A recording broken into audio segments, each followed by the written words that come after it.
गोरखपुर में बच्चों को बेहतर इलाज का विकल्प बना जीनियस लेन चाइल्ड न्यूरोलॉजी सेंटर। जी हां, हम बात कर रहे हैं उत्तर प्रदेश के शहर गोरखपुर की, जहां गोरखपुर शहर के सिद्धार्थपुरम विस्तार तारा मंडल में न्यूरोलॉजिस्ट डॉक्टर राहुल भारत द्वारा संचालित जीनियस लेन चाइल्ड न्यूरोलॉजी सेंटर में बच्चों के लिए एक स्पेशल सेंटर है, जहां पे चाइल्ड न्यूरोलॉजी, न्यूरो एजुकेशन और न्यूरो डिसेबिलिटी का समाधान केंद्र बन चुका है।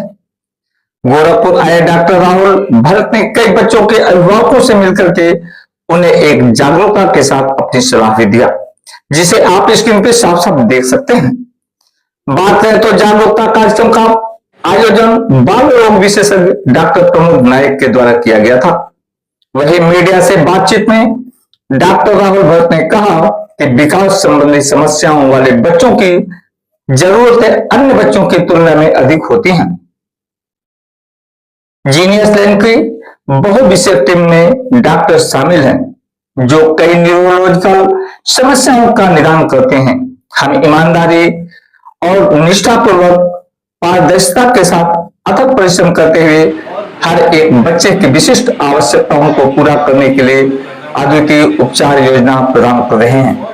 आप स्क्रीन पे साफ साफ देख सकते हैं कि मीडिया से मुखातिब होकर के क्या कह रहे हैं डॉक्टर राहुल भरत। प्रस्तुत है न्यूज टीम से धर्मेंद्र पटवा की खास रिपोर्ट।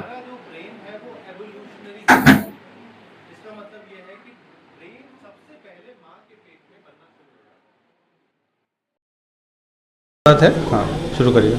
मेरा नाम डॉक्टर राहुल भारत है और मैं लंदन से यहाँ पे गोरखपुर में आज हूँ।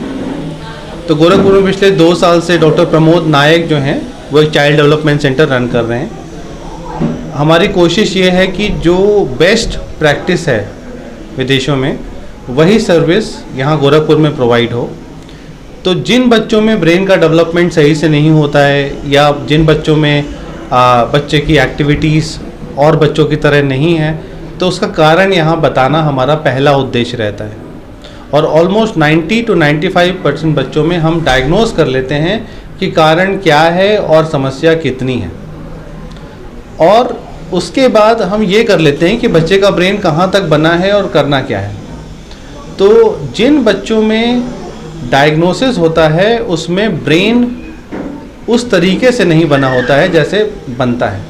तो ब्रेन कैसे बनता है? तो ब्रेन पूरा प्रोग्राम रहता है कि पहले क्या होगा, उसके बाद क्या होगा, उसके बाद क्या होगा, और बच्चे जैसे जैसे एक्टिविटी करता जाता है वैसे वैसे ब्रेन बनता जाता है। तो ब्रेन किसी दवाई से नहीं बनता, ब्रेन एक्टिविटी से बनता है।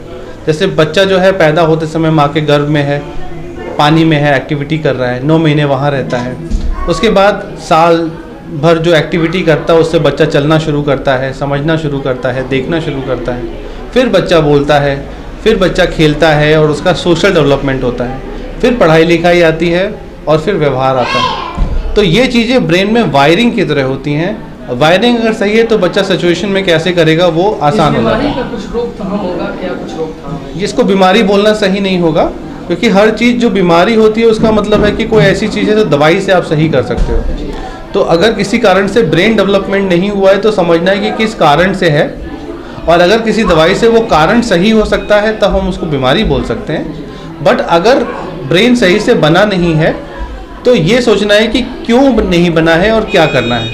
तो इसके लिए क्या हो रहा है कि ज़्यादातर जगह में बच्चों के साथ थेरेपीज़ हो रही है, और मैं ये देख रहा हूँ कि ऑलमोस्ट किसी भी डायग्नोसिस में किसी भी चीज़ में सेम थेरेपीज़ हो रही है। तो एक ऑक्यूपेशनल थेरेपी का यहाँ पे क्या चल रहा है कि बच्चों के साथ एक्टिविटीज़ कराई जा रही हैं और बोला जा रहा है कि बच्चा हाइपर एक्टिव है। बच्चा 5 साल का है और उसका ब्रेन 2 साल तक बना हुआ है, तो बच्चा ऑब्वियसली एक जगह बैठेगा नहीं। तो उन बच्चों के साथ चादर में बांधा जा रहा है, पैर में वेट बांधा जा रहा है, कॉम्प्रेशन किया जा रहा है, उससे बच्चे और भी इरिटेबल हो जा रहे हैं या बच्चे रिपीटेटिव हो जा रहे हैं। तो डायग्नोसिस के हिसाब से बच्चों में हमें एक्टिविटीज़ को एक्सेप्ट करना है और उसके हिसाब से बच्चों को इम्प्रूव करने के लिए काम करना है।